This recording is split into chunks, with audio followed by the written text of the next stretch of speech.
Connu? Si. Ah, ça fait plaisir. Pourquoi il y a quelqu'un d'autre? Alors, on reçoit Chantal pour la... Je sais plus, je comprends plus. Non, Tu sais pas compter jusque-là. voilà. Hein? Tu sais pas compter jusque-là. Non, je sais pas. Je suis pas allé à l'école longtemps. Donc, elle fait partie de la famille maintenant. Voilà. Même bien de la famille. Donc, elle va vous parler de la destinée, c'est ça? Demande si dans le fond ils t'entendent. Vous m'entendez au fond? Non, ils t'entendent pas. Emery, tu peux augmenter le son, s'il te plaît? Merci. Donc, je vais vous présenter. Je suis Patrick, le président de l'association.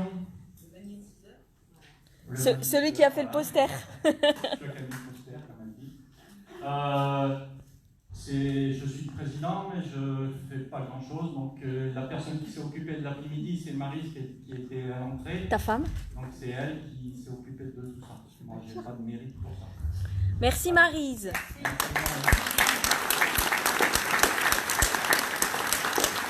C'est beaucoup de travail, ça je peux vous dire. L'association est là depuis une dizaine d'années. Voilà. Donc si vous la connaissiez peut-être avant, c'était l'association Espérance. Donc on a changé de nom parce que la secrétaire est partie, elle est décédée. Donc c'était Malo. Donc voilà pourquoi on a appelé l'association Malo. À son honneur, tout simplement. C'est une belle personne. Des personnes qu'on ne trouve plus actuellement. Si, Chantal.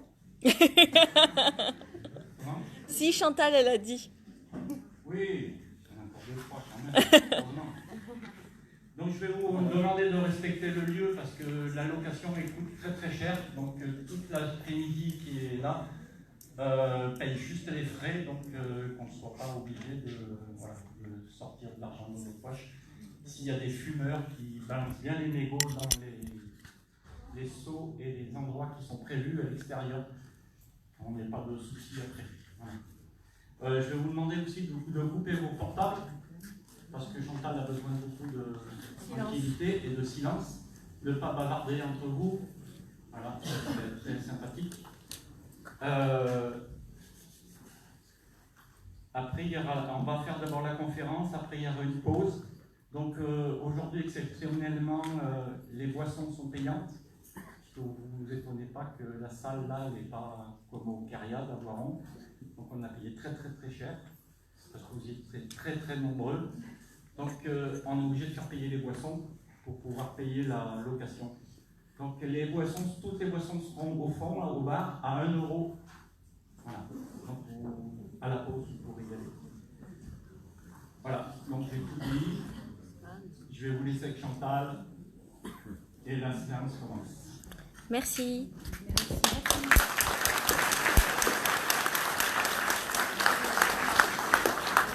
Messieurs, dames, bonjour. Est-ce que vous entendez au fond? Je vous vois quand même un petit peu au fond, vous inquiétez pas. Hein? Oui, bonjour à tous. Alors, bonjour à gauche, bonjour à droite, bonjour au milieu. Bonjour à tous et à toutes, merci d'être tous venus nous voir aujourd'hui dans ce bel endroit, en plus en plein dans la nature. Il y a des sacrées énergies avec les montagnes juste derrière moi. Je ne dis pas ça. Depuis tout à l'heure, ça me rappelle un peu la Bretagne, Carnac. Je voulais remercier aussi le séjour où j'étais il n'y a pas longtemps. Donc je voulais dire un grand bonjour à tous les Bretons, à tous les gens dont j'ai été voir, les nordistes aussi que j'aime beaucoup, et puis tous les gens ici de Voiron, de Grenoble, de je sais pas d'où, de Lyon, les Lyonnais, dis. Albertville, je sais pas d'où ils viennent encore un peu, Savoie, Haute-Savoie, et d'où? Albi, vous avez dit? Albertville, voilà. Je connais pas Albertville, monsieur. Bon, enfin, bonjour à tous les gens du pays. Les gens du... Comme ça ira tous. Aujourd'hui, est-ce que vous m'entendez bien au fond? C'est pour ça que je vous demande du silence, parce que sinon, après, les gens du fond, ils sont pénalisés. Ils ne peuvent pas entendre la conférence.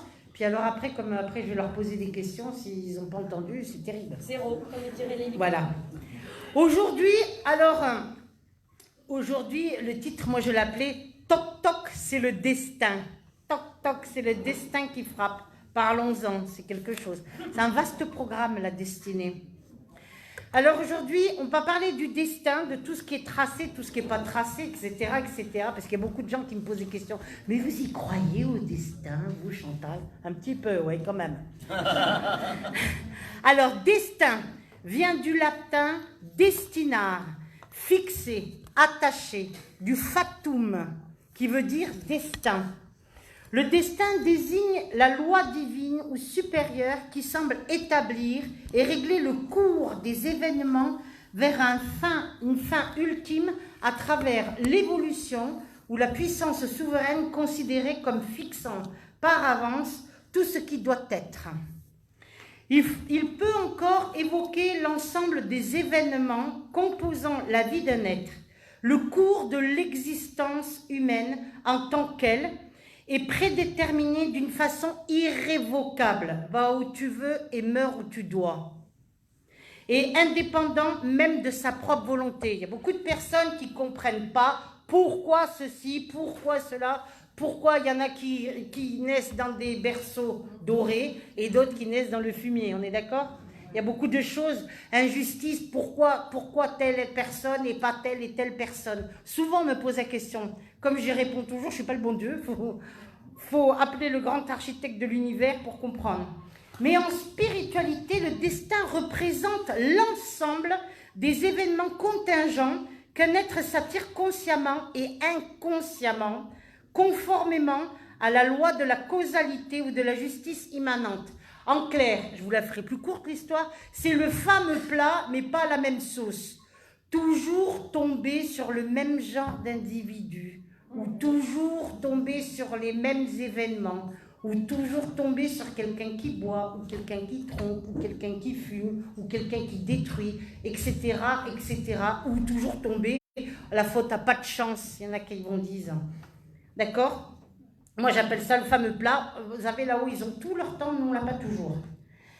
C'est ce qu'on appelle le fameux karma. Dans le karma, qui est un mot en sanskrit qui signifie originellement nos actes au quotidien journalier. Il y a ce qu'on appelle le dharma. Le dharma, c'est ce que nous fabriquons tous les jours au quotidien de notre vie. Un sourire à un voisin, même si vous ne l'aimez pas.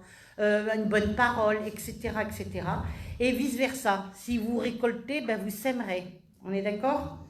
Selon le bouddhisme, nous créons le karma de 3 façons. Par la pensée, la parole et par l'action.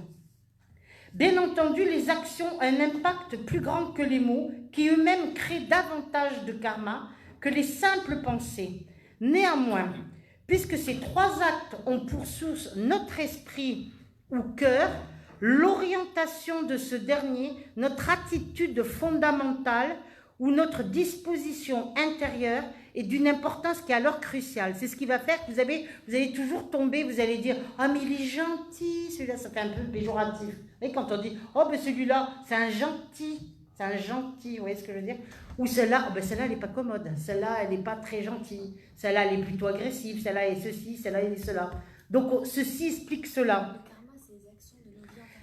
Le karma aussi, c'est ce qu'on appelle payer une dette d'une réminiscence d'une vie antérieure. Pourquoi je souffre? Pourquoi je n'ai pas compris? Pourquoi toujours moi et pas les autres? Pourquoi? Et moi, je dirais tout simplement, et pourquoi pas? Eh ben oui. Ben oui, pourquoi ça serait toujours les autres et pas nous? On va regarder toujours la paille dans l'œil du voisin alors que des fois, vous avez une poutre, vous savez. Essayez de marcher avec une poutre dans les yeux, pas terrible. Ça bloque le champ visuel et tout, c'est pas terrible. Alors imaginez si vous en avez 2, c'est vraiment pas terrible du tout. Ça veut dire on ne veut pas voir, on ne veut pas entendre. Vous savez, comme le fameux 3 petits singes, ne rien voir, ne rien entendre et ne rien dire. Ne rien voir, ne rien entendre et ne rien dire. Les 3 philosophies des 3 petits singes. Ben oui, c'est quand même important. Donc le karma, c'est les dettes. Dans le karma, il y a 2 sortes de karma. Il y a ce qu'on appelle l'évolutif, où je dois évoluer spirituellement, même si on se pense très évolué, on évolue tous les jours, un peu plus, ne vous inquiétez pas. D'accord? Et rétributif, où on doit payer. Et quand on paye, ben, des fois on paye les pots cassés, on ne comprend pas toujours. Il est évident que dans cette vie-ci, j'espère qu'il y a une personne qui va bien entendre la conférence aujourd'hui.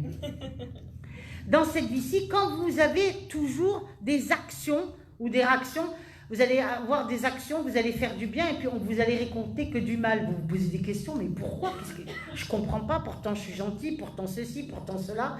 Et on ne comprend toujours pas pourquoi on prend les pots cassés. Mais qui vous dit que dans la vie, avant cette vie-ci, vous étiez quelqu'un de bien? Pas toujours. Et c'est ça, oui, la comprenance. La loi du karma explique pourquoi chaque individu a une disposition mentale et unique, une apparence physique. Ben oui.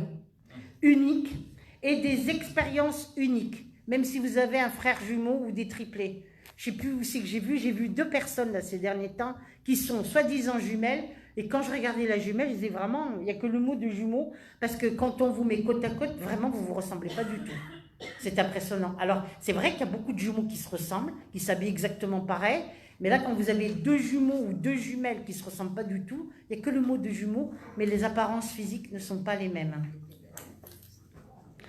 Alors, il y a ce qu'on appelle une apparence physique unique et des expériences qui vont être alors uniques.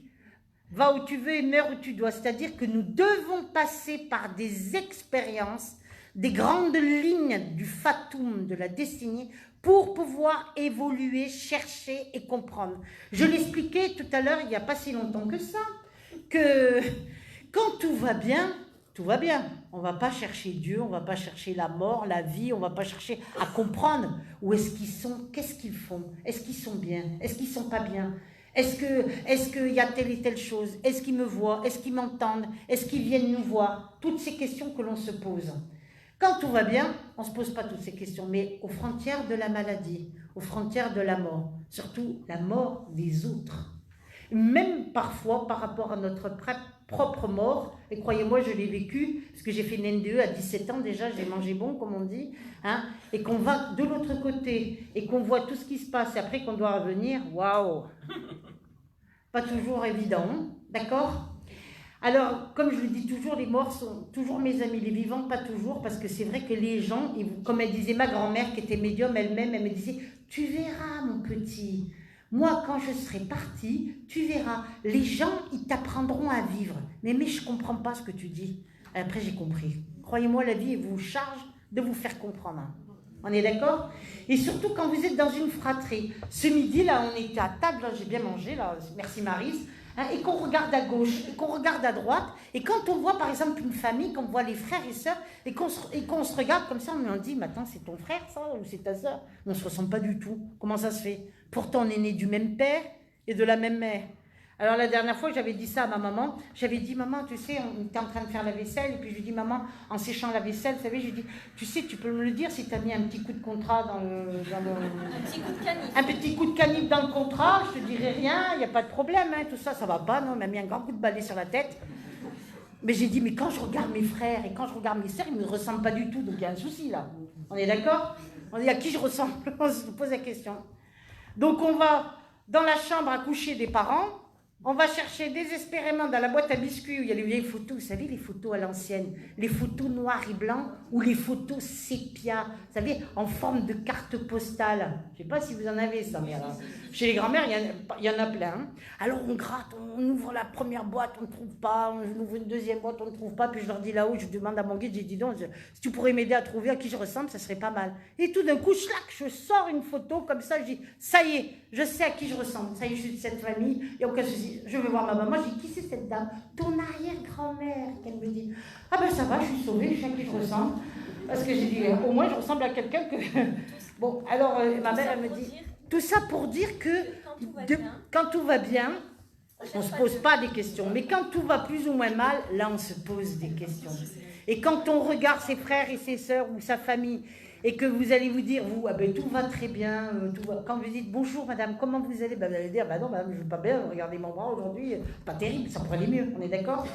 Et quand vous êtes en face des personnes que vous aimez, vous n'allez pas leur dire, des fois vous avez un peu honte, vous n'allez pas dire tout va bien s'ils sont en plein divorce ou s'ils sont en pleine catastrophe financière ou autre, on est bien d'accord? C'est en passant par les problèmes ou par rapport au malheur, les fameux malheurs, qu'on peut accéder tout simplement au bonheur. Et oui, et de l'apprécier, ce bonheur. C'est comme si je vous disais, voilà, je ne suis pas boulanger, mais presque, j'ai un grand sac comme ça, rempli de pain, et je vais vous la faire très courte, l'histoire. Vous avez 2 sortes de pain. Vous avez le pain noir, Aujourd'hui, c'est très rare et c'est très cher le pain noir. À l'époque, c'était pas... Et vous avez le pain blanc. Si vous avez mangé le pain blanc, vous mangerez le pain noir. Si vous avez mangé votre pain noir, vous mangerez le pain blanc, mais les deux pains, il faut les manger. Oh là là là là. C'est pas facile, hein? Quelle drôle de vie. La loi du karma explique pourquoi chaque individu a une disposition mentale et unique. Donc, vous savez, quand vous regardez toutes ces émissions, je vais être chanteur, vous entendez les jeunes, je vais être chanteur, je vais être danseur, je vais être comédien, je veux être artiste, je vais être... ils veulent tous... Mais ils ne vous disent pas, tiens, je vais être plâtrier, ou je vais être maçon. C'est la vérité. Ou tout simplement être clochard, honorer le clochard que vous aurez dans votre quartier, etc. On est bien d'accord? C'est difficile, hein? Surtout pour les familles nombreuses, c'est très difficile.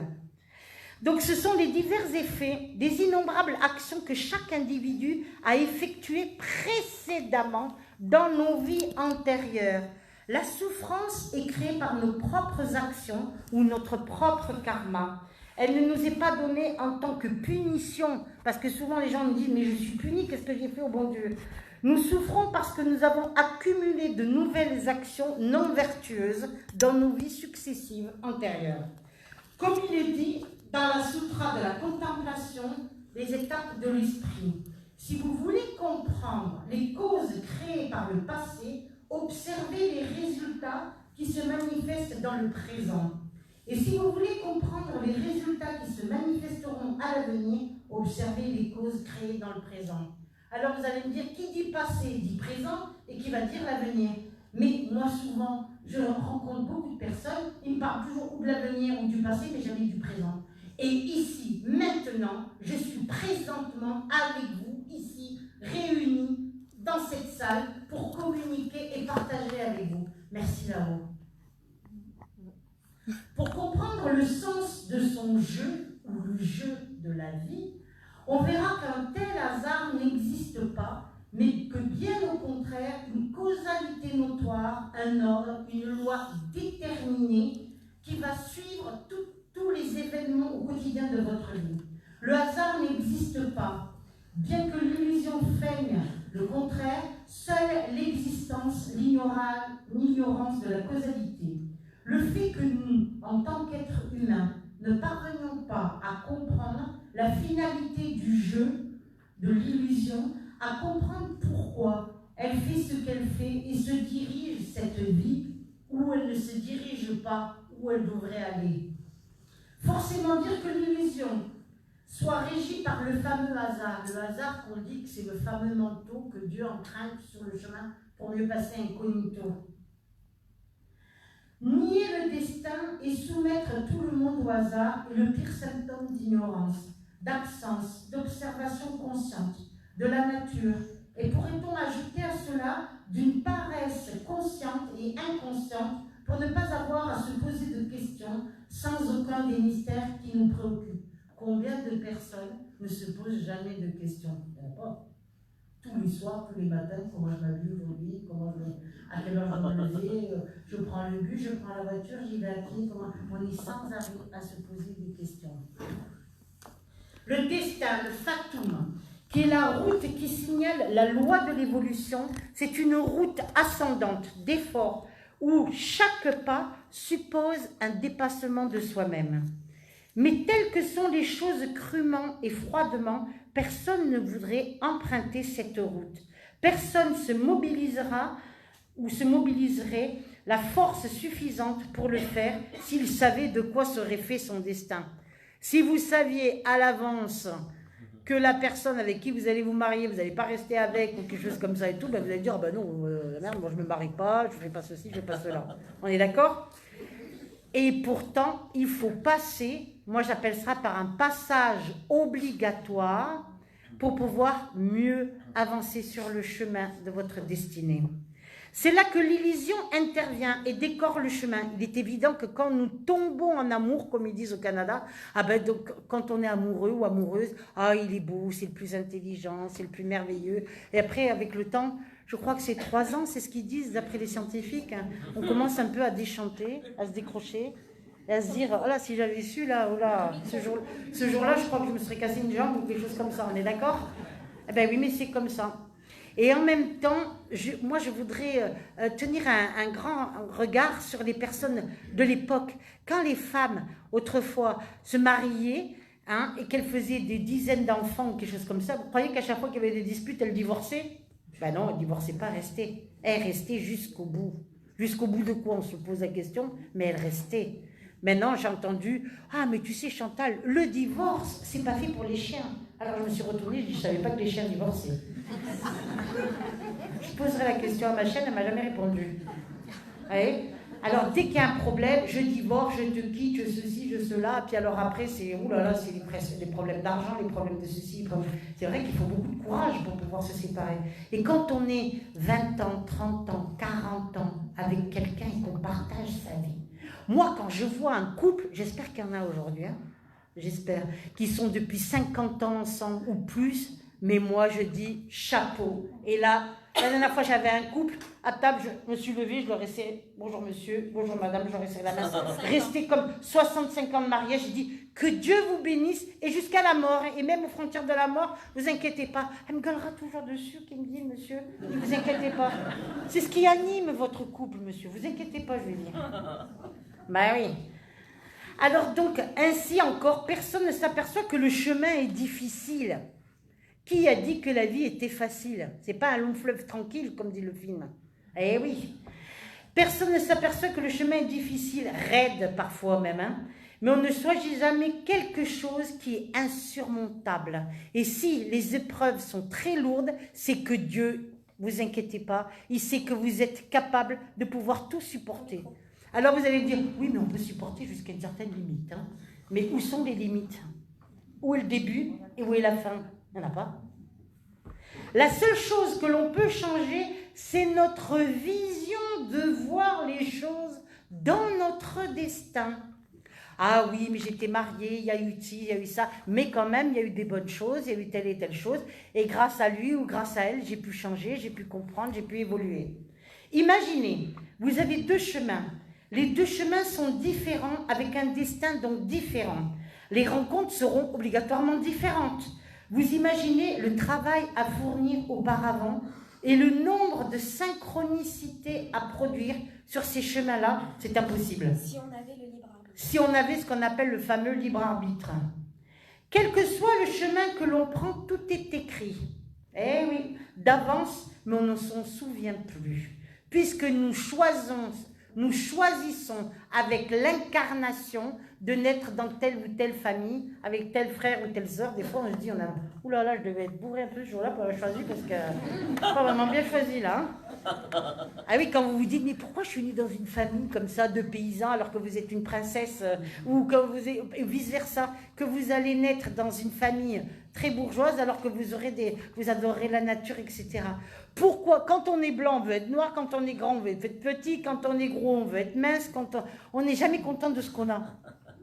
Déjà, de se contenter de ce qu'on a et d'être ce que l'on est, c'est déjà beaucoup. Et d'être en santé, c'est ce que je disais. Merci mon Dieu. Eh oui, c'est très important ça. Donc, c'est ce qu'on appelle la synchronicité et c'est aussi choisir et remercier. Quel que soit le chemin que l'on prend, tout est écrit. Eh oui, vos divorces, votre mort et toutes ces choses-là. Puisque je me rappelle, une fois, j'étais en Bretagne et j'avais reçu une petite mamie qui était venue me voir. Je dis, madame, votre mari, il est pêcheur. Oui, oui, oui. Il doit prendre le bateau, là, bientôt, là. Oui, oui, bah oui, bah, il était pêcheur. Oh là là, j'étais à Brest, je me rappellerai toute ma vie. Je dis, vous savez pas, éteignez le radio, qui se réveille pas. En fait, faut pas qu'il prenne le bateau parce que je dis, moi, je vois le bateau à la mer et puis je vois le bateau qui se retourne et je vois pas des bonnes choses. Donc, effectivement, elle éteint le réveil. Et puis, le mari ne se réveille pas. Donc, la chaloupe, elle est partie à la mer. C'était un bateau pêcheur. Le bateau, effectivement, s'est retourné. Il y a eu un mort et un blessé. Et là, super et tout. J'ai dit, bon, ben, la dame, elle me remercie. Elle me dit, merci, madame, et tout. Mon mari, on a évité la catastrophe. Il est toujours vivant grâce à vous. Va où tu veux, où tu veux. La vision que j'avais, parce que vous savez, quand on a des visions, on dit, ah, c'est super. C'est pas toujours super. Croyez-moi. J'avais une vision, je voyais le mari dans une eau bleue, ça ne me donnait pas l'adresse, hein, en train de se débattre dans cette eau bleue. Waouh! Alors, l'eau bleue, moi, pour moi, c'était la mer, vous voyez ce que je veux dire? Donc, c'était pas un lac, c'était pas une rivière, c'était la mer. 15 jours après, le monsieur, il est décédé dans sa baignoire, avec, vous savez, l'eau bao, bain moussant. Je ne sais pas si vous avez connu ça. Avec couleur bleue, là, il avait mis plein de... Première fois de sa vie et dernière fois de sa vie, hein, pour l'éviter de se noyer sur le bateau, 15 jours après, il s'est noyé d'hydrocution dans sa baignoire. Donc, c'est qu'il y a bien des choses. Il devait partir dans de l'eau. C'est comme les personnes qui partent d'un accident, c'est comme les personnes qui partent ou qui sont tuées, etc., etc. Il y a beaucoup de choses qu'on a du mal à comprendre. Et là, croyez-moi, ça m'a fait quand même un sacré choc. Mais c'était cette eau toute bleue, effectivement. L'eau de la baignoire était bleue. Et il s'était débattu parce qu'il n'arrivait pas à sortir de cette baignoire. Et il est mort noyé. Donc, dans quel but évoluer spirituellement et payer nos karmas? Dans quel but Pourquoi on se réincarne? Dans quel but? Pour évoluer, tout simplement. Tout comprendre, le pardon, l'amour. Moi, j'appelle ça la machine à laver. Vous savez, vous avez le mode pré-lavage, lavage, rinçage et sourage. Ah oui, sourage, ça fait mal. Ça tape partout, hein, vous voyez, mais très très mal. Et on recommence jusqu'à que le linge soit plus blanc que blanc. On est d'accord? Pour devenir plus blanc que blanc et donc avoir essayé de se dépolluer et d'avoir purifié pas mal de choses dans notre vie. Peut-on aller à l'encontre de son destin? Personnellement, je ne pense pas. Ben oui, puisque je vous ai dit, tout est écrit. Non, toujours le même plat, jamais à la même sauce, n'oubliez pas. On vous enverra le même plat, pas la même sauce, jusqu'à temps que vous compreniez. D'ailleurs, je voulais raconter une histoire. J'avais la maman d'une amie qui était une très belle femme et qui, tous les week-ends, elle allait danser. Alors, le tango, les passos, les machins et tout ça, une sacrée danseuse et tout ça. Puis un jour, elle me dit, j'en ai marre, Chantal, j'en ai marre, qu'est-ce qu'il y a encore? Elle était veuve, cette dame-là. À chaque fois que je vais envie de danser, je rencontre toujours quelqu'un, mais toujours quelqu'un qui est alcoolique. Alors elle me dit, mais j'en ai vraiment marre. On dirait, elle me dit, je les attire, ces gens-là, il y a quelque chose, c'est pas possible. Alors je disais, mais t'as senti au début tout? Oui. Non, mais elle me dit, dès que je sens ou je m'aperçois que la personne est un peu comme ça, bon ben, je laisse gentiment et je passe à un autre cavalier sur la piste, d'accord? Et tout d'un coup, je la regarde, on était à table, je me rappelle, j'étais en train de manger une pomme, j'étais en train d'éplucher ma pomme, et puis je lui dis, qui c'est qui est alcoolique dans ta famille et auquel tu n'as pas pardonné? C'était son papa. Oui, mais tu comprends pas. Et puis alors c'est parti, mon kiki, comment 14, tu ne comprends pas, il est alcoolique, il m'a fait ci, il m'a fait ça, et tatati. Pardonne à ton père, je lui dis. Alors elle me regarde, elle me fait, mais ça va pas, j'ai déjà pardonné, j'ai dit non. T'as vu dans quel état tu te mets quand je parle de ton père? Pardonne à ton père et tu verras qu'il y a pas mal de choses qui changeront. Alors il n'est toujours pas pardonné. Le week-end d'après, elle s'en va. Et elle rencontre un monsieur. Mais là, ce monsieur, le problème était plus corsé. Vous savez, il avait les petites boîtes tic et tac, ou tic et toc, ou tic et choc, ouais, à la menthe, mentholée. Donc, une pastille à la menthe et on cache toutes les odeurs. Et ni vu ni connu, je t'embrouille.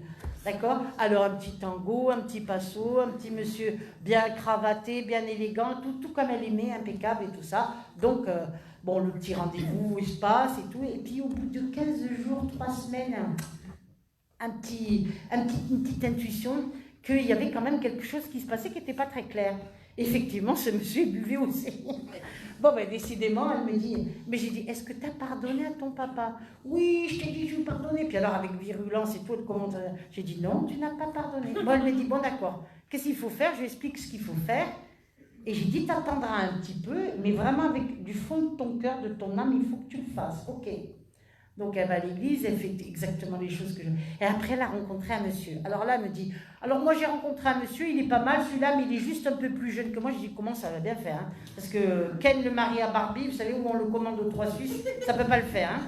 D'accord? Celui-là, il a ceci, celui-là, il a cela, il est gentil, celui-là, tu me le prends, tu le gardes et jusqu'à la mort. Et depuis, elle est avec. Mais parce que tout simplement, elle n'avait pas pardonné à son papa. Ça faisait plus de 25 ans qu'il était décédé. Donc 25 ans après le décès d'un être cher, vivre toujours avec la colère, la rancœur, et oui, à ceci, et tu sais pas, toi, et tu comprends pas, personne ne peut comprendre d'ailleurs, hein, et c'est ceci, et c'est jamais bon. On ne peut pas nourrir son petit cœur, hein, en l'arrosant de haine, de colère, de contrariété, etc. D'accord? Donc, voilà, ça c'est le fameux plat, mais pas la même sauce, vous voyez? Ils ont tout leur temps là-haut. Elle avait plus parce qu'elle commençait à prendre de l'âge quand même, hein. Donc, peut-on aller à l'encontre de son destin? Non, toujours le même pape, jamais la même sauce. Qu'est-ce qui peut retarder alors ce destin? La sorcellerie, la magie noire, même ça fait partie aussi de notre propre destin. Si on doit passer par des souffrances ou un dépouillement total pour aller vers un renouvellement total, tout est écrit. Tout s'explique, rien n'est par hasard, le hasard n'existe pas. Avons-nous tous choisi nos parents, notre famille, nos amis, avant même de nous incarner? Eh bien oui. Et quand vous voyez les enfants qui me disent « mais moi je sors de l'assistance publique », eh bien tu as choisi. Puisque, en fait, de l'assistance publique, tu es parti, tu as été adopté par tel et tel parent, donc tu as choisi. Peut-on changer notre destin? On peut essayer, mais moi je rigole. Puisque je vous ai dit tout à l'heure, tout est écrit. Donc, le libre arbitre existe-t-il? C'est beaucoup plus subtil que ça. On pense que le libre arbitre, on l'a, ou qu'on peut faire les choix. Mais en fait, si on regarde bien par avance, tout est écrit. Donc le choix, c'est que l'illusion. Non, car on croit avec le choix, on n'a pas le même choix. On a choisi chaque rencontre pour une raison, pour notre propre avancement spirituel. Ne l'oubliez jamais. Qui peut dire alors notre avenir? Les voyants, les astrologues, les médiums, les numérologues, etc. La boule de cristal. J'aimais bien dire « je suis ma boule ». D'accord? Je suis ma boule. Oui, on a compris ta vie. Mais il faut rigoler un peu. Ben oui, mais ils ont du mal, hein. Alors, d'accord. Alors, dans des endroits, par exemple, vous allez en Inde, ben on rigole pas. Vous allez voir un astrologue en Inde, il est capable de vous dire l'heure de votre mort, le jour, quand et comment. Là, après, je disais, ah, qui c'est qui veut aller voir un astrologue? Ah, mais plus personne ne veut y aller. Tu veux pas y aller? Tu m'avais dit, il y a pas une heure que tu voulais y aller. Ah non, non, mais j'ai changé d'avis, j'irai en France un peu, ça sera moins dur. Ça sera moins dur. Eh ben oui. Peuvent-ils tous dire non? Ben non. Tout dire de l'autre côté? Ben non, puisque si on vous dit trop tout, ben vous n'allez pas passer par le fameux chemin pour pouvoir évoluer et comprendre. Donc tout ne peut pas être révélé complètement et exactement. Qui aurait envie de suivre un chemin escarpé et sinueux? Personne. Le hasard n'existe pas, comme je l'ai dit plus haut, votre destin dépend de vos propres actions passées, et ceci n'est pas une punition, mais une justice divine, car avant vous avez eu une autre vie. La providence ne serait pas aveugle dans des interventions, bien au contraire.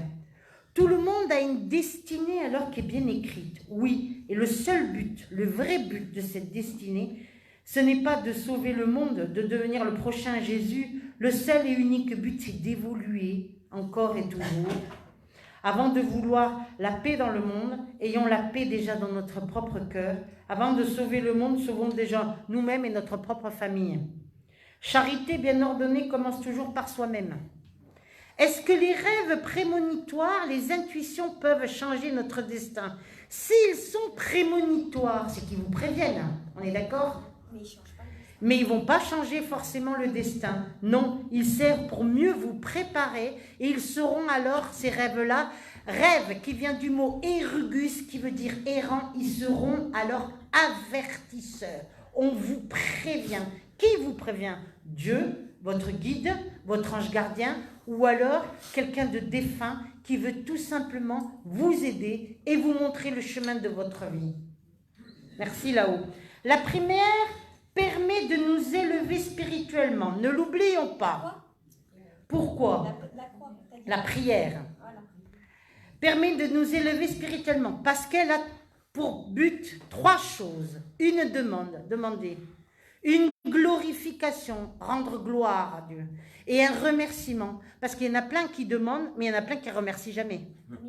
D'accord? Et il faut quand même remercier, ne l'oublions pas. Beaucoup de personnes. Et parler, c'est pas prier. Et parler, ce n'est pas prier. Il y en a, ils s'arrangent, ils se font des prières par eux-mêmes. Vous voyez ce que je veux dire?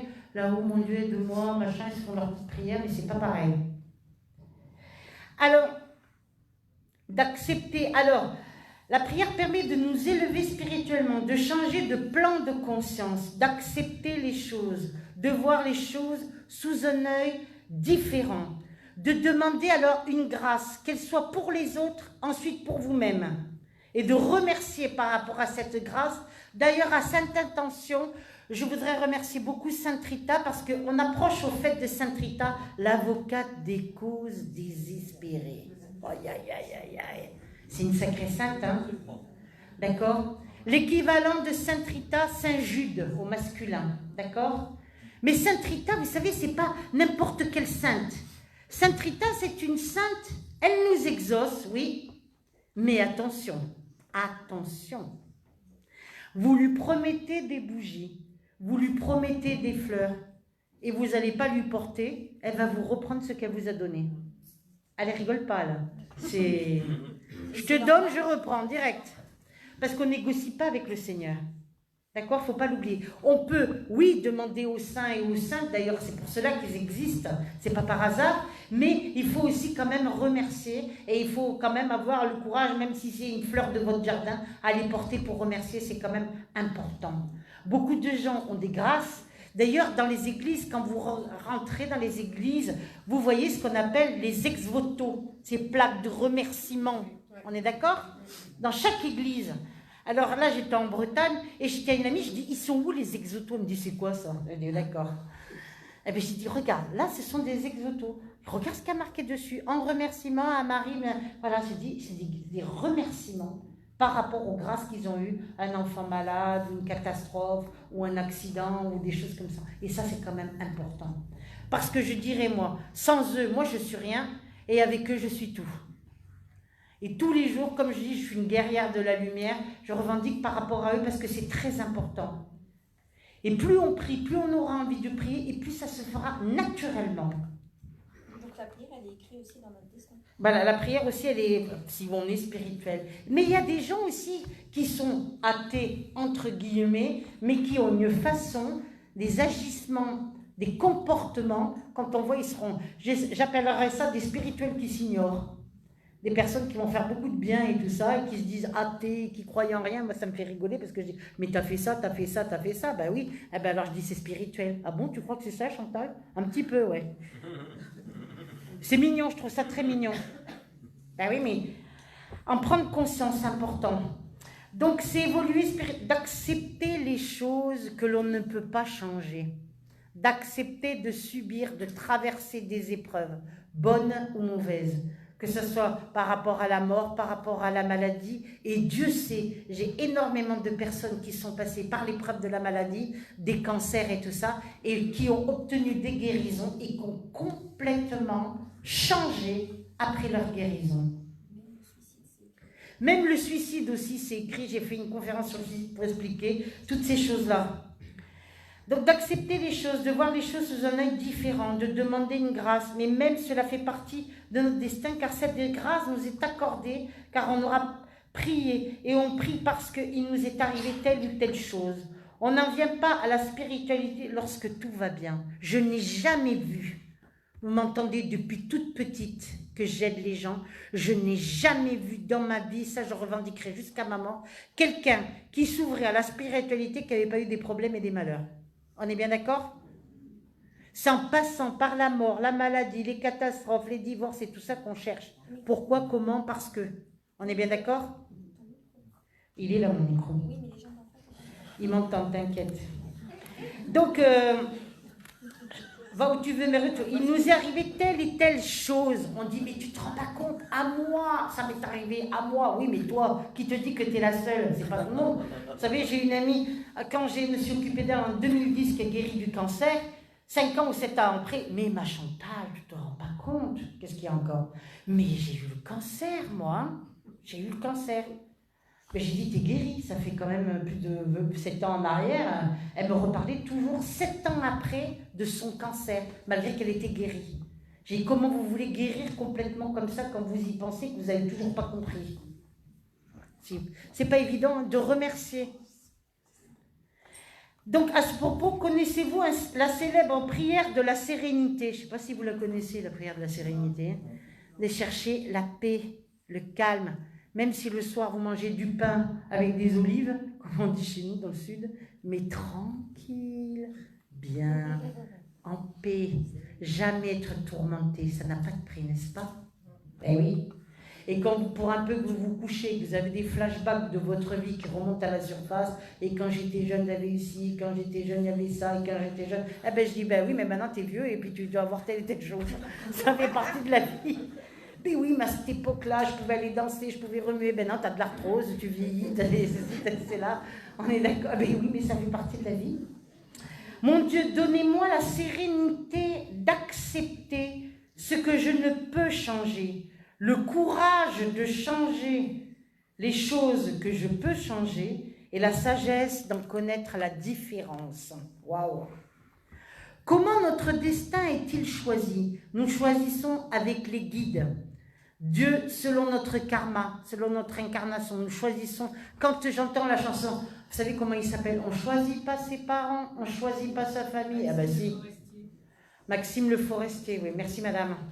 On ne choisit pas ses parents, on ne choisit pas sa famille. Ah ben dis donc. Ben si, on choisit. C'est comme ça que tu auras la mort pour te reposer. Ben oui. Et quand on arrive à comprendre, à mieux comprendre, qu'on ne comprend pas toujours, même 50 ans ou 60 ans après, parce qu'on a choisi telle et telle famille, ou tel et tel frère et telle sœur. Et des fois, on va dire que la famille, on l'a subie, mais les amis, on les choisit, vous n'avez pas remarqué? Et souvent, dans l'amitié, on va se créer une famille. On va chercher sur cette terre une famille qu'on a plus ou moins de l'autre côté, mais avec qui on n'a pas les mêmes valeurs. Les rencontres karmiques, ce qu'on appelle, traverser notre vie et dire « Mais je vous connais, vous, je vous ai déjà vu quelque part. Mais je sais exactement ce que vous pensez, ce que vous allez dire. Vous aimez telle et telle chose et tout ça, c'est tout. » C'est ce qu'on appelle des rencontres d'âme à âme, cœur à cœur, et après peut-être corps à corps. Mais souvent chez les jeunes, c'est d'abord corps à corps, peut-être après cœur à cœur, et alors peut-être en dernier plan âme à âme. Les rencontres karmiques, c'est pas forcément amoureux. Voilà, les rencontres karmiques, c'est pas forcément amoureux. Vous allez rencontrer quelqu'un, une vieille dame, vous allez vous attacher à elle. Pourquoi? Parce qu'elle va vous faire penser à votre grand-mère, ou parce qu'elle va vous faire penser à telle et telle personne, etc. Et vous allez rencontrer aussi des personnes, hommes ou femmes, que vous avez la sensation d'avoir toujours connu, de reconnaître, alors que vous allez avoir quelqu'un proche de vous, que vous connaissez depuis 20 ans ou 30 ans, que vous pensez connaître et que vous ne connaîtrez jamais, parce que Dans une vie antérieure, tu les as connus. On les a connus, et vice-versa, vous allez rencontrer quelqu'un que vous allez connaître et vous allez savoir exactement la façon de penser, vous allez avoir le même déclic, la même façon de penser en même temps. Et ça, c'est ce qu'on appelle la loi de la synchronicité. Et c'est ça qui est extraordinaire. Parce que la vie, par elle-même, elle est belle, la vie. C'est ce que l'être humain il va en faire de la vie. Soit on se la gâche, soit on évolue. Quand on regarde le paysage qu'elle a ici, cette salle et tout, avec toutes ces natures, pour moi c'est magnifique. Ah ben moi j'ai pas la même chose chez moi, peut-être dans une... T'as la mer. Oui, j'ai la mer, mais j'ai autre chose. Quand on regarde sur les cartes postales, quand je vois moi des personnes qui vivent dans des banlieues, dans des HLM, et qui voient que des tours, des HLM autour et tout ça, ben je prie pour eux. Parce qu'ils n'ont pas la chance d'arriver, même si c'est un petit corps de ferme, quelque chose comme ça, d'avoir la nature, la beauté de la nature, les animaux, etc., etc. Et de dire merci, merci mon Dieu. Mais on va me dire, c'est peut-être leur destin d'être là et de comprendre certaines choses à comprendre. C'est pas évident, hein? Donc, peut-on forcer le destin? Oula, ça c'est pas bon ça. Oh là là là là, ça sent mauvais ça. Ça me fait rappeler une amie à moi qui me dit... Je lui dis un jour comme ça, je lui dis, tu vas rencontrer un gars, mais alors d'une drôle de manière. Elle me dit, pourquoi? Je dis, je sais pas, je vois un portail, mais je vois un portail vert bouteille. Alors je dis, par contre, j'ai pas d'adresse, je sais pas où c'est, je vois un portail vert bouteille. Et puis à cette époque-là, elle faisait, vous savez, traverser les enfants pour aller à l'école. Elle avait un costume avec le stop et tout, bon ben c'était pour se faire un peu des sous, donc elle avait son stop dans la main et tout ça. Et tout d'un coup, là, il y a un super beau gars qui arrive avec sa petite fille et tout ça. Alors donc, elle regarde même pas la petite fille, elle regarde le beau gars. Et puis, voilà, elle tomberait d'amoureuse. Les choses qui arrivent, hein. Ah oui, ma petite dame, vous rigolez, mais ça arrive, hein. Plus vite que ce que l'on croit. Elle tomberait d'amoureuse et tout ça. Puis je lui dis, tu sais, cette année, c'est pas une bonne année pour que tu rencontres quelqu'un. Je m'en fous, qu'elle me dit. Et puis tout d'un coup, elle se retourne et qu'est-ce qu'elle voit? Le fameux portail vert qui était l'entrée de l'école de ses petits-enfants. Oui, c'était un père, apparemment, qui était divorcé, qui allait déposer sa petite fille à l'école. Donc, bonjour, bonjour, avec un grand sourire et tout. Et tous les matins, vous inquiétez pas qu'elle se levait. Hein. Le café, des fois, elle ne buvait pas pour pouvoir être à l'heure, pour pouvoir rattraper ce beau garçon qui venait déposer sa petite fille. Puis un jour, elle lit connaissance, bien entendu, à force de bonjour, bonjour, bonjour, bonjour. Commence à boire un café, commence à discuter et tout. Alors elle était raide, amoureuse, les yeux qui brillent, les étoiles dans les yeux. C'est pas la guerre des étoiles, mais pas loin. Surtout quand je les vois, les étoiles dans les yeux, je dis, oula, celle-là, elle est raide amoureuse. Hein. Ou il est raide amoureux. Là, on peut pas trop, il faut faire attention. Donc, elle s'invite, et j'avais dit, tu sais, Mazaza, ce gars-là, aïe, aïe, aïe, aïe, aïe, je sens pas l'histoire, hein, attention. Vous savez, quand c'est difficile, quand c'est des amis de dire les choses. Nul n'est prophète dans sa propre paroisse. Et donc, je lui dis, tu devrais attendre un peu encore. Je voulais qu'elle attende la fin de l'année, pourquoi pas l'année d'après qui serait meilleure et tout ça. Elle force le destin. Elle invite à manger chez elle. Et puis au repas, je ne sais pas pourquoi, ça a commencé à monter, le ton a monté, à monter. Alors là, ça a terminé, je ne vous dis pas, bagarre, les assiettes qui volaient, les fourchettes, les couteaux, les trucs et tout ça. Ça a vraiment très très mal terminé. Et après, le lendemain, elle arrive et puis elle me dit, oui, j'en ai marre et tout, j'ai pas de chance en amour, comment ça se fait? Pourtant, il était seul, j'étais seule, on était disponibles, il y avait tout pour faire et tout. J'ai dit, bah, apparemment, ça n'a pas fait puisque la preuve. Et j'ai dit, je t'avais dit que c'était pas. Donc, quand on force le destin, c'est pas bon. Alors ça, c'est une histoire et je vais raconter une autre histoire. J'ai une dame, dont je tairai le nom, mais que j'aime beaucoup, une dame d'un certain âge, avec un âge avancé, avec les grands respects pour cette dame. Et on parlait, vous savez, on parlait le soir, on buvait le petit verre avec la causette et tout, avec le plat du soir. Et tout d'un coup, on parlait de sa vie. Puis je dis, mais t'as eu des enfants, toi? Oui, oui, oui. Puis alors, elle me dit, tu sais, j'ai pas bien compris ma vie quand même, sur le tard, vers 90 ans quand même. 91 ans, la personne ne te dit ça. Parce que quand même, il y a quand même des choses. Hein. Moi, quand j'arriverai de l'autre côté, je vais leur dire là-haut. J'ai dit, oui, allez, mamie, je t'écoute. Alors, elle me dit, première chose, je voulais avoir des enfants, avec des enfants. Je voulais un restaurant, je voulais que tout marche bien. Je voulais un brun, j'ai eu un blond. Je voulais 4-5 enfants, j'en ai eu qu'un. Je voulais, enfin, tout ce que je voulais, en fait, je voulais. Donc, premier enfant, elle force le docteur, elle dit, vous savez, vous avez des problèmes d'hormones et tout, madame, pour faire un bébé, c'est pas très bon et tout ça. Bon, tombe enceinte. 2 mois après, fausse couche. Elle retombe enceinte, fausse couche. Elle retombe. 6 fausses couches. J'ai dit, t'as pas compris qu'il fallait pas avoir de bébé, toi? Alors, le septième, qui croyait être le premier et qui était le 7e dans la position hiérarchique, né. Elle a un garçon superbe, heureux, tout, mon fils ceci, elle se sacrifie, elle donne tout à son fils, d'accord? Et son fils, une fois qu'il a grandi, il a bien tourné le dos, il a planté, il l'a laissé toute seule. Et elle dit, je ne comprends pas. J'ai dit, par 6 fois, on t'a expliqué quelque chose et tu n'as pas écouté, tu as forcé. Et elle me dit, mais pourquoi Chantal? J'ai dit, dans une autre vie, tu étais une faiseuse d'ange. Elle me dit, c'est quoi ça? J'ai dit, c'est les femmes qui ont avorté dans cette vie-ci. Toi qui adores les enfants, tu ne pouvais pas avoir une famille nombreuse comme tu voulais avoir. La preuve, regarde, tu as eu un fils, tu as des petits-enfants, ni son fils, ni ses petits-enfants, elle les voyait. Et elle cherchait l'amour et l'amitié au travers des gens autour d'elle et au travers de ses amis, chose qu'elle n'avait pas dans sa propre paroisse, dans sa propre famille. Donc, forcer les choses, c'est pas bien. Comme forcer quelqu'un à vous aimer, si vous n'aimez pas, ou forcer quelqu'un... On ne peut pas forcer. On ne peut pas bloquer les choses comme ça, c'est pas possible. On le paiera. On le paiera tôt ou tard. Si vous crachez en l'air, même si vous sortez le parapluie, ça vous retombera dessus. Et ça sent pas bon en plus. Hein. Donc, vous voyez, les épreuves de la vie, à nous de comprendre. Et elle me dit, mais c'est pour ça alors que j'ai eu 6 fausses couches comme ça. Puis elle me dit, mais je les voulais, moi, ces petits, je les voulais. Alors, je vais expliquer des choses par rapport à ses petits-enfants et tout ça. Et elle me dit, mais ma petite fille, je l'aime, pourquoi elle me fait ci, pourquoi elle me fait ça? J'ai dit, n'oublie pas, tu étais une faiseuse d'ange dans une autre vie. Elle m'a dit, ben dis donc, dans cette vie-ci, alors j'ai payé. J'ai dit, oui, mais tu as bien payé. C'est terrible. Elle m'a dit, t'inquiète pas, quand je serai là-haut, je te tiendrai informé de la communication que j'aurai avec le grand architecte de l'univers. J'ai dit, avec grand plaisir, je lui ai dit. Alors, donc, peut-on forcer le destin? Je ne crois pas, moi. Quand on force les choses, c'est jamais bon. Vous n'avez pas remarqué? L'idéal, c'est de laisser le libre arbitre. Et quand les choses, comme on dit souvent, comme le libre arbitre n'existe pas, parce que tout est tracé, on ne rencontre jamais les gens par hasard et on ne vit jamais telle et telle chose par hasard. Il y en a qui se comprennent là-dedans. D'accord?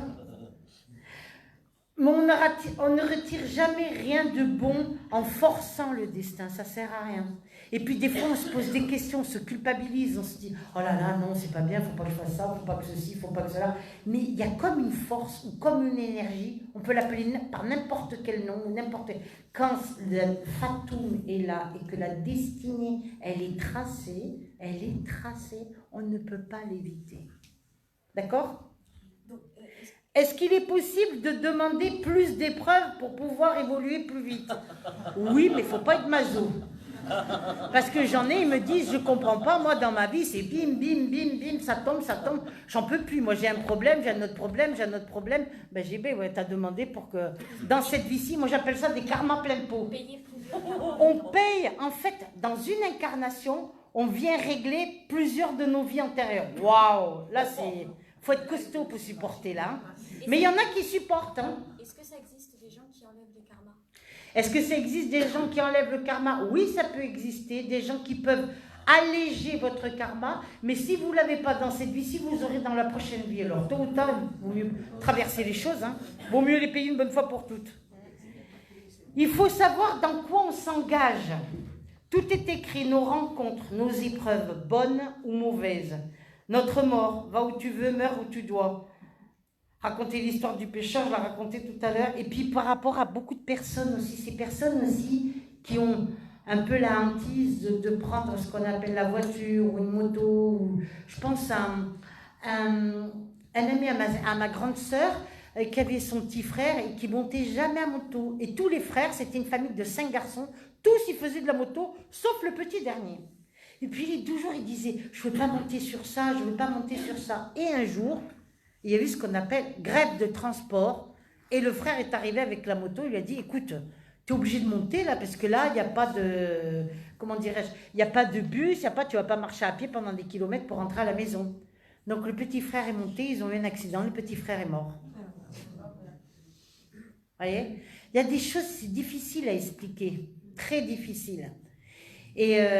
Et il me disait, ce grand frère, il me disait, mon frère, je me rappelle, jamais il voulait monter à moto, même tout petit, je disais, viens, je te charrie, tout. Jamais, jamais. La seule fois où il est monté avec moi, j'ai tué mon frère. J'ai dit, tu n'as pas tué ton frère, c'était son heure. Et il devait partir sur une moto. Et c'est pour ça que déjà, tout petit, cette appréhension de se dire, waouh, je veux pas, ça me fait peur, il y a quelque chose comme un pressentiment. Vous savez, ces fameuses intuitions que souvent, des fois, on n'écoute pas et qu'il faut écouter. Les jeunes qui vivent tout très vite. Ou beaucoup de jeunes, moi je vois beaucoup de mamans qui ont perdu de jeunes, qui font tout très vite, qui vivent comme des bolides à 200 à l'heure parce que j'ai pas le temps, parce qu'ils sentent une énergie de quelque chose. Et souvent, 8 fois sur 10, ceux qui n'ont jamais le temps, ce sont des personnes qui décèdent très très jeunes. Ils sont de passage sur cette terre, c'est des incarnations pas forcément forcées de l'astral, ils doivent vivre les choses très vite parce qu'ils doivent repartir très vite et aider de l'autre côté. D'ailleurs, à ce propos, je voudrais saluer le petit Antoine, le fils d'une amie de Clara et de Gilbert, qui est un être exceptionnel et qui aide beaucoup dans l'au-delà, qui aide beaucoup, qui a réceptionné beaucoup de jeunes morts de moto, morts de voiture, morts d'accident, et qui fait de l'autre côté un travail extraordinaire. Et heureusement qu'il y a des êtres comme ça magnifiques. Merci Antoine, et merci à tous ceux qui sont partis de l'autre côté, à tous ces jeunes, et croyez-moi, il y en a de plus en plus, rien n'est par hasard. Et à toutes ces mamans qui ont perdu un enfant, et ces papas aussi qui ont perdu un enfant, parce que c'est comme les doigts de la main, si vous touchez à un, j'ai mal, si vous touchez à l'autre, j'ai mal, c'est les doigts de la main qui sont tous unis, côte à côte en même temps, ou alors rien du tout. C'est les Mama Benz en Afrique. Elles font beaucoup d'enfants parce qu'elles disent que dans 10 ou 15 enfants, ça ne se voit pas. Mais moi, je dis que ça se voit quand même. Parce qu'ils ne sont jamais les mêmes. Oui, il faut savoir à quoi on s'engage. Est-ce possible de demander plus d'épreuves? Alors faites attention à ce que vous demandez. Parce que souvent, moi, ça me fait rire, je les vois le soir, ils s'endorment. Envoie-moi quelqu'un, ou je veux voir telle et telle personne. Quand ils voient la personne, ah, j'ai peur et tout ça. Donc, ou envoie-moi quelqu'un. Oui, effectivement, on va vous l'envoyer, la personne, mais est-ce que ça sera la bonne personne? Mais là, c'est pas possible, tu m'as pas compris là ou quoi? Je t'ai demandé de m'envoyer quelqu'un, mais il fallait dire, envoie-moi quelqu'un de bien avec qui je fais ma vie. Il faut tout comment on va formuler les choses. Attention. Tout est écrit, nos rencontres, nos épreuves, notre propre mort. Va où tu veux, meurs où tu dois. Le destin, c'est toute une histoire, l'histoire même de notre âme. Justement, tout son cheminement avec les épreuves qui découlent des actes précédents. Et c'est ce qui fait ce que vous êtes aujourd'hui. Ne jamais l'oublier. Le destin, c'est l'histoire de notre âme. Donc, de tout ce qui s'en découle, tout ce que vous avez vécu, de bon, de mauvais, qui va forger votre caractère, qui va forger votre individu et qui va faire ce que vous êtes rayonnante, que vous êtes étriquée, que vous êtes bonne ou mauvaise, etc., etc. Alors, je voudrais terminer par un dicton qu'on dit en Inde. En Inde, on enseigne ce qu'on appelle les 4 lois de la spiritualité. La première loi dit ceci. La personne qui arrive est la bonne personne, c'est-à-dire personne n'entre dans notre vie par hasard. Toutes les personnes autour de nous, toutes celles qui interagissent avec nous sont là pour une raison bien précise, pour nous apprendre et nous aider à progresser dans toutes les situations, quelles que soient. Le deuxième enseignement dit « Ce qui s'est passé est la seule chose qui aurait pu arriver. Rien, mais rien, absolument rien de ce qui s'est passé dans notre vie n'aurait pu être autrement. Même le plus petit détail que vous allez vivre est écrit. Il n'y a pas de « si je savais, j'aurais fait quoi » ou « si j'avais su, j'aurais fait » ou « si j'avais pas su, j'aurais pas fait » et ce qui s'était passé autrement. Non, ce qui s'est passé était la seule chose qui aurait pu arriver et c'est comme ça que nous apprenons la leçon de vie et que nous allons de l'avant. Chacune des situations qui se produisent dans notre vie est alors idéale, même si notre esprit et notre ego sont réticents et non disposés à accepter. La troisième des lois spirituelles dit ceci. Le moment où c'est le moment est le bon moment. Vous allez me dire, hein, ben oui. Tout commence au bon moment, pas avant ni plus tard, quand on est prêt. Pas avant ni plus tard, quand on est prêt, ne l'oubliez pas.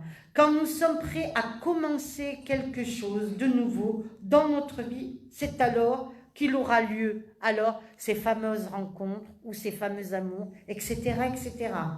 La quatrième loi dit, ça me fait d'ailleurs penser aux fameux 4 accords Toltec, quand quelque chose se termine, c'est fini. Quand il y a une fin, il n'y a plus rien.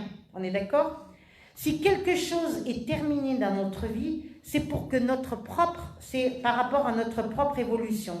Donc, il est préférable de laisser aller de l'avant et de continuer désormais enrichi par les fameuses expériences, les expériences de la vie. Alors, je terminerai par l'acte d'abandon. Écoutez bien. Mon Dieu, je crois à ton infinie bonté. Non seulement à la bonté particulière et personnelle qui m'atteint moi, pauvre créature, et qui dispose de tout pour mon plus grand bien. C'est pourquoi, Seigneur, même quand je ne vois pas, que je ne comprends pas et que je ne saisis pas, je crois que l'état dans lequel je me trouve et tout ce qui m'arrive est l'œuvre de ton amour. De tout mon vouloir, je le préfère à toute situation qui me serait plus alors agréable. Mais qui ne viendrait pas de toi. Je m'abandonne entièrement entre tes mains. On a du mal à s'abandonner des fois. Fais de moi ce qui te plaira. Waouh. En ne me laissant d'autre consolation que celle de t'obéir, ainsi soit-il. Donc c'était l'acte d'abandon. Ça veut dire de se laisser aller, tout simplement, et de faire confiance, soit à ses guides, soit à son ange gardien qui n'est là que pour nous aider à évoluer, à avancer. Et soit à notre propre karma d'évolution spirituelle ici, sur cette terre. Est-ce qu'il y a des questions? Oula, tout le monde a compris, c'est bien, hein? Oui. C'est ce qu'on appelle le fameux lâcher-prise qui va nous permettre de rentrer alors dans la fameuse pensée positive. Lâcher-prise, c'est quoi? C'est lâcher quoi? C'est lâcher. Quand on ne peut plus tenir et qu'on tient bon, c'est lâcher. De toute façon, ça ne changera rien. Et de toutes les façons, c'est ce qui ne changera rien. C'est justement quand on commence à lâcher prise que la solution arrive. Et ça, c'est la fameuse expérience. Oui? Comment on sait à quelle vie on en est? On parle de vie antérieure. À combien de vies? À combien de vies? Bon, on le ressent en principe. Un Hein. astrologue. Comment on sait où on en est? Comment on sait ça? On le sent par rapport aux gens qu'on va fréquenter. Et vous allez voir, plus vous allez évoluer, plus vous allez ressentir au travers des gens que vous allez rencontrer, madame. Et ou sinon, allez voir tout simplement une astrologue karmique qui peut vous éclairer par rapport à vos vies antérieures. Mais de toute façon, seuls les purs esprits se réincarnent plus. Voilà. Dis-le. Seuls les purs esprits ne se réincarnent plus que des personnes comme Mère Teresa, comme les saints, etc. Et tout ça. Nous, on est loin d'être des saints, ma petite dame. On est d'accord? Les deux seuls. Voilà, ils sont lourds, ceux-là. Non, je rigole. Allez, d'autres questions? Oui. Je voulais savoir, quand on rencontre dans cette vie, comme vous dites, toujours le même type de personne, Oui. c'est forcément qu'on n'a pas pardonné. Voilà. Non, ça n'a rien à voir. Ça vous renvoie, si vous rencontrez toujours le même genre de personne, c'est que ça vous renvoie à vous-même une problématique que vous n'avez toujours pas solutionnée. Soit vous n'avez pas pardonné, soit vous n'avez pas compris, soit jusqu'à temps que vous compreniez. D'une vie antérieure. Et souvent, ça peut aussi venir par rapport à un karma d'une vie antérieure. Derrière, oui. Si tout est prédestiné, pourquoi attendre des réponses une fois? Pour nous prévenir. Si nous sommes prévenus, madame, on peut pas essayer d'éviter les choses, mais on peut prendre la chose différemment. Le regard qu'on porte sur la chose. Voilà, tout à fait. Oui. C'est quand même un problème par rapport à la liberté, parce que on pourra dire que quelqu'un, sur le point de faire une mauvaise action ou autre, va pouvoir dire de toute façon, j'y peux rien, c'est mon destin. On a choisi. Non, on a choisi, madame. Les tueurs comme les violeurs, les machins, ils choisissent. Ben oui, madame. Ben oui. Parce qu'il faut une victime. Peut-être parce qu'ils ont fait déjà dans une autre vie, tout ça, mais tout s'explique. Oui. Quand on a un lien émotionnel avec son enfant, avec une personne, Oui. il y a un gros nœud. Oui. Qu'est-ce que ça veut dire? Ben ça, c'est une rencontre karmique, madame. C'est quelqu'un que vous avez déjà connu. Cette personne, si vous l'avez retrouvée, c'est qu'elle vous renvoie, c'est ce que j'explique au monsieur, à une problématique. À vous de comprendre. Soit cette personne, vous l'avez connue. Qui a été cette personne dans une autre vie? Votre père, votre frère, votre mari, votre fille, votre femme, votre frère, etc., etc. Rien n'est par hasard. Quelle chose j'ai arrêté? Jusqu'à temps que tu comprennes qu'est-ce qui est en train de se passer. Quelle chose j'ai arrêté avec elle? Quelle chose j'ai à régler avec quelle est la problématique à régler avec cette personne, voilà. Mais quand on n'a pas la réponse, c'est qu'on ne sait pas. C'est parce que tu n'as pas encore complètement trouvé. C'est pas le moment. C'est que c'est pas le moment. Mais tôt ou tard, tu le sauras. Il n'y a pas de problème. Tu verras. T'inquiète. D'autres questions? Par là, à gauche, la personne, là, ils dorment là. Hein. Ouais, ils ont tout compris. Ah, merci madame. Alors la flamme jumelle, déjà quand on la rencontre, c'est exceptionnel, madame. Une flamme jumelle, il n'y en a qu'une, il n'y en a pas deux, il n'y en a pas trois. Et quand on la rencontre, c'est jusqu'à la mort et même au-delà de la mort. C'est quelqu'un, c'est comme un amour éternel, c'est quelqu'un qu'on retrouve de plusieurs vies successives. Mais c'est pas tout le monde qui rencontre sa flamme jumelle. On peut avoir plusieurs âmes sœurs dans une vie. Et c'est vrai que souvent, on me posait la question, parce que j'avais une jeune fille qui avait un gros chagrin amoureux, qui me disait « Chantal, est-ce qu'on peut aimer encore plus fort ?» J'ai dit « Oui ». Elle me disait « En crever, en mourir ?» J'ai dit « Oui, en crever, en mourir. » Tout à fait, oui. Mais oui. Il y a des amours, il y a des choses qui nous font... Jusqu'à temps qu'on comprenne. Eh oui. Tous les jours se succèdent, mais ils ne se ressemblent pas. D'autres questions? Ah, quand même à gauche. C'est par rapport aux implications entre les personnes, entre les esprits, on va dire. Il y a des gens qui font un travail de désimplication. Oui. Par rapport à ce que vous disiez à cette personne, donc c'est pas judicieux de faire ce travail, mais il faut plutôt quand même. Elle doit comprendre par elle-même. Et c'est en revoyant la personne qu'elle comprendra. Déjà, elle a rencontré la personne, on l'a mis sur la route, c'est qu'il y a obligatoirement quelque chose à comprendre. Mais peut-être que vous avez du mal à vouloir comprendre la chose ou ça vous fait peur de comprendre cette chose. Il ne faut pas avoir peur. De toute façon, ce qu'on vit pas là. Parce que je ne sais pas qu'est-ce qui bloque en fait. Non, c'est une peur qui vous bloque, madame. À vous. Votre propre peur.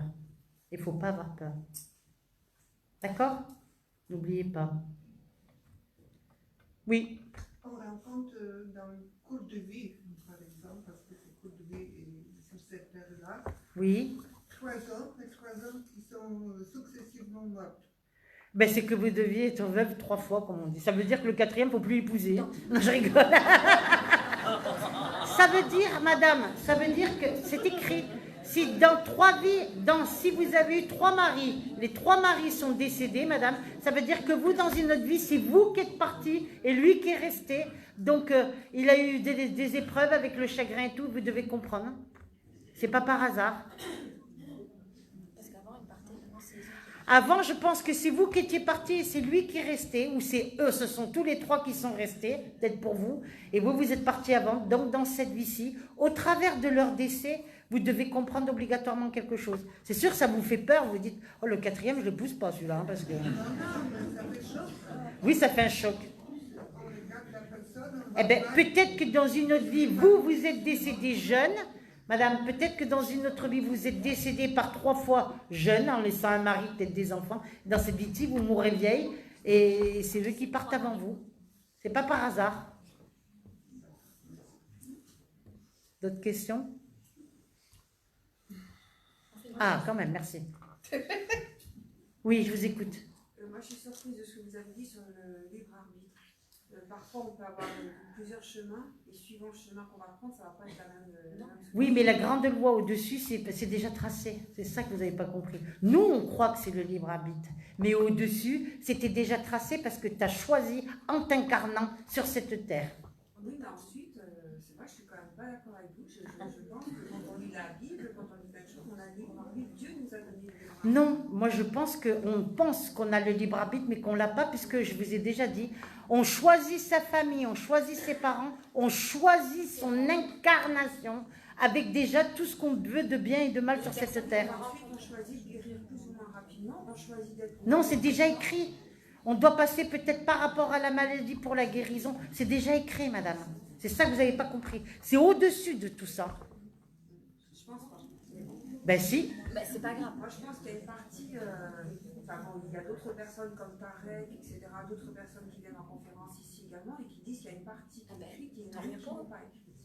Moi, je pense que c'est déjà avec l'incarnation, madame. On ne peut pas interférer avec l'esprit. C'est comme ça. Chacun son libre arbitre.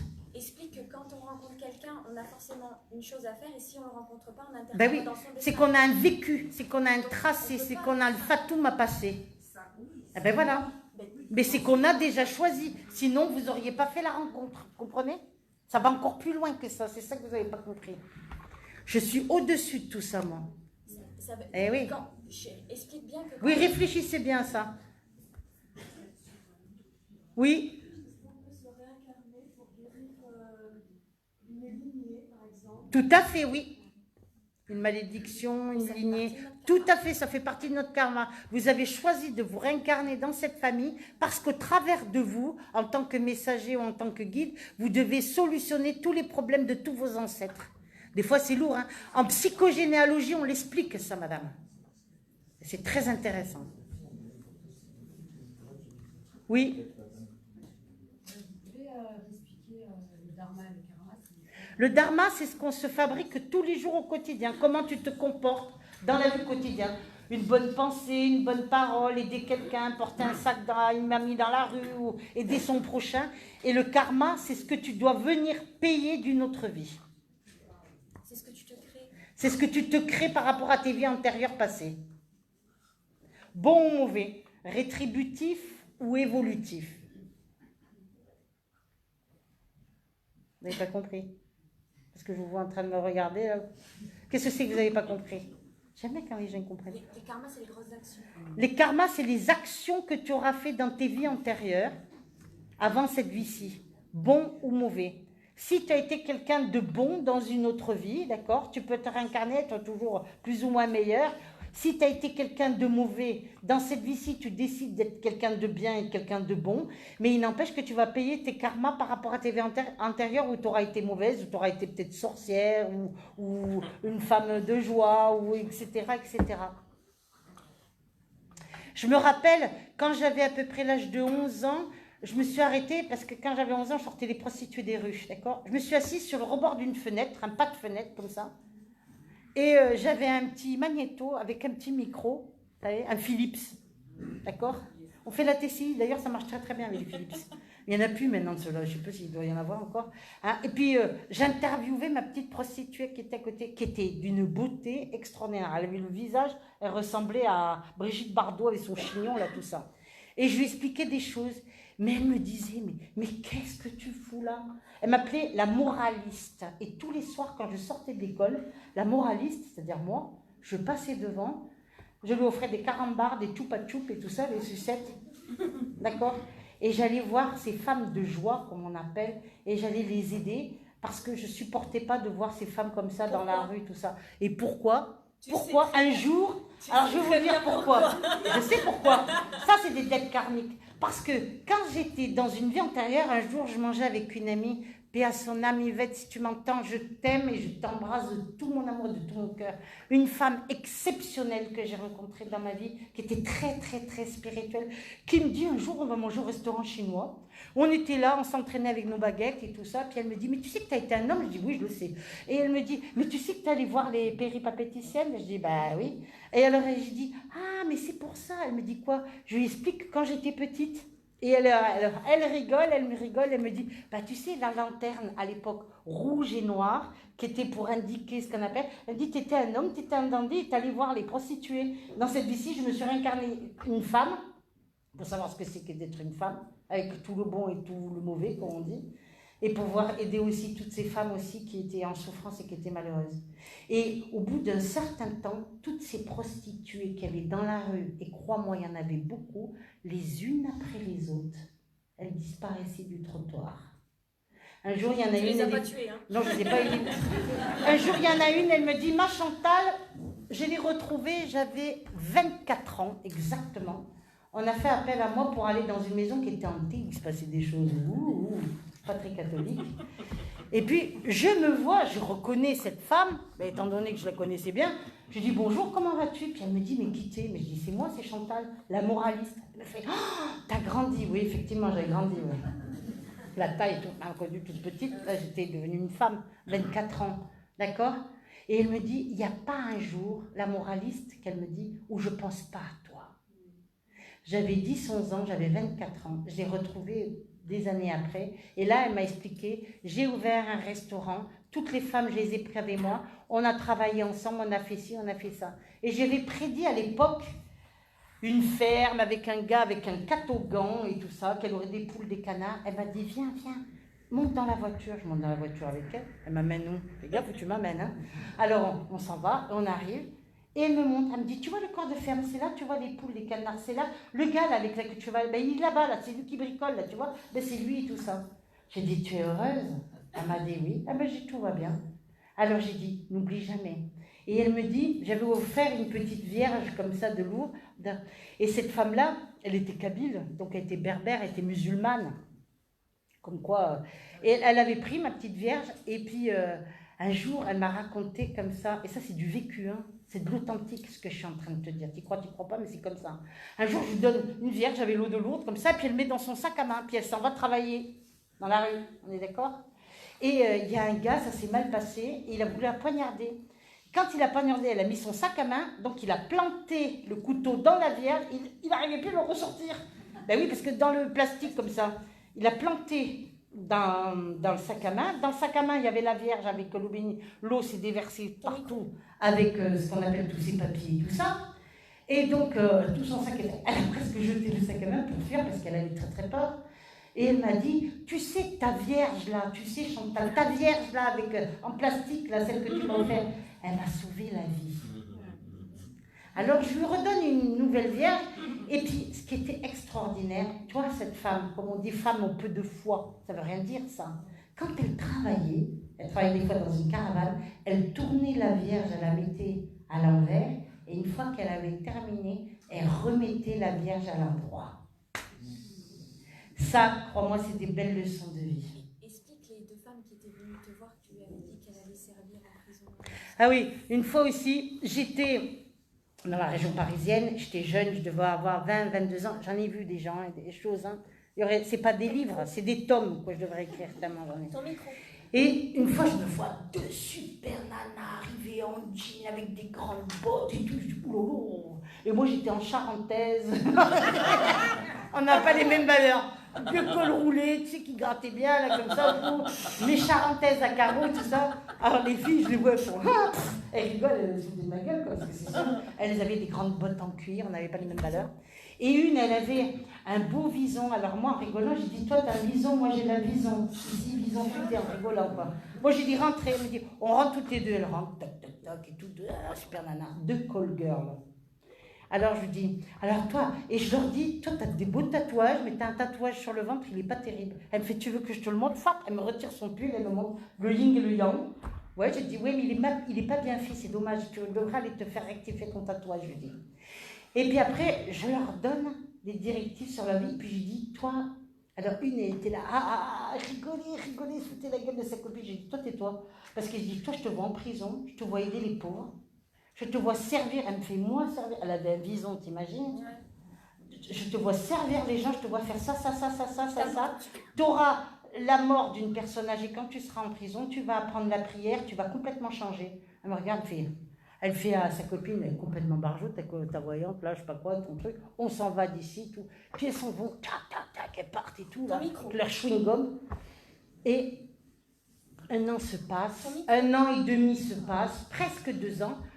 Un jour, j'ai un rendez-vous, j'ai une jeune femme qui arrive me voir, puis sa tête, elle me disait quelque chose, mais je ne la reconnaissais pas, toi. C'était elle qui était en jean, en basket, avec un col roulé, les cheveux, une queue de cheval, et qui me dit, Chantal, j'ai été en prison, j'ai servi les repas en prison, comme tu m'avais dit, j'ai mon père qui est décédé, j'ai demandé au prêtre à m'apprendre à prier en prison. Il me dit, tous les jours que j'étais en prison, tous les jours, je pensais à toi. J'ai dit, est-ce que tu as pensé à Dieu? Ben oui, parce que j'ai appris la prière et tout. Elle disait toujours à ses collègues de prison, parce que les femmes en prison, c'est très spécial, le jour où je vais sortir, tu sais, la fameuse voyante là, il faut que j'aille la voir celle-là, celle qui m'a dit et qui m'avait prédit toutes ces choses-là. Et là, je lui dis, est-ce que tu as compris? J'ai dit, tu as compris telle ou telle chose, mais ça et ça, tu n'as toujours pas compris, et là, il faut que tu changes, il faut que tu fasses telle et telle chose. Ok. Elle me dit, t'inquiète pas, 1 fois, mais pas 2 fois, j'ai compris, hein. Là, elle s'appliquait ce que je lui avais demandé pour sa vie. Et ça, c'est des leçons de vie, des leçons d'humilité. Tous les jours se passent, et tous les jours, au travers de quelqu'un, ou d'un événement, ou de quelque chose, tu en apprends un peu plus sur la vie. D'autres questions? Oui. Une question par rapport aux animaux. On peut avoir des animaux qui sont des guides. Tout à fait. Il y a des personnes, on peut voir presque un animal sur leur visage. Tout à fait. Et je dirais même que souvent les chiens ils ressemblent à leur maître. Vous n'avez pas remarqué? Je voulais savoir si c'était vrai ou si c'était... Non, c'est vrai, parce qu'il y a une connexion par rapport à l'âme. Mais on ne peut pas se réincarner en chien ou en chat, ça c'est non. Non, c'est pas possible ça. Ils sont sur un autre plan de l'autre côté. Mais par contre... que certaines personnes ressemblent à un animal. Voilà, des fois vous allez voir, vous allez choisir un animal. Vous allez, par exemple, à la SPA, vous allez choisir un animal. Mais des fois, si vous regardez bien, quand vous allez choisir, c'est l'animal qui vous choisit. Vrai ou faux? Vous allez dire, mais non, c'est celui-là là, que je veux. Celui-là, il vient vers moi, celui-là, il est le plus mignon, celui-là, il est le plus gentil. Vous n'avez pas remarqué? C'est par rapport à l'âme.